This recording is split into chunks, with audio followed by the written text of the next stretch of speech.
Hello. Today we are going to talk about my favorite invasive species, kudzu, a perennial vine.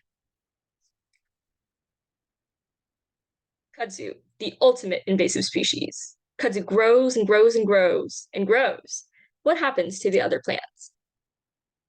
So I found that these are the general characteristics of invasive species from looking at different patterns of invasive species. So the first one is that they are generally a non-native exotic species introduced into a new ecosystem. B, they have a large fitness for the conditions in this new environment, obtaining more fitness than native species, therefore outcompeting native species and monopolizing resources. And C, they imbalance the ecosystem's homeostasis by affecting the abundance and distribution of species, oftentimes including keystone species, leading to disproportionate trophic levels.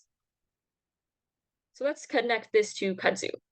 Kudzu came from Japan, introduced to the US, meaning that it is an exotic species. However, even if a species is exotic, it does not necessarily mean that the species is invasive. So we have to look at the other two characteristics to determine this. So B, kudzu can outgrow almost any plant in its way. Its pace of growth is up to a foot per day. It spreads through runners. Adult vines can grow up to 100 feet long, and roots are extremely durable, making this plant able to not only capture more light above the ground, but collect more nutrients below the ground from other plants. And C, without the native producers the kudzu outcompeted, negative effects happen in the ecosystem from bottom to top. This decreases producer biodiversity, decreasing populations, and making trophic levels disproportionate.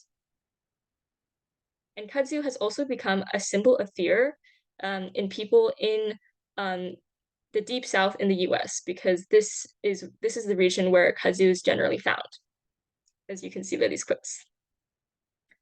Finally, kudzu, get out! Control the vine. Some unsuccessful attempts on controlling the vine include mowing and cutting, and vine and crown removal because it's just too labor intensive and time consuming, whereas we try to also set fire on it, but this was not effective because it potentially harmed other species. Some successful attempts that worked is natural grazing using cows or goats.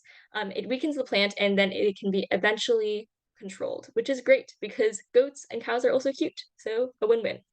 And that is why kudzu, I think, is the face of invasive species, and it is the poster child of invasive species. Thank you, and that is my presentation on kudzu.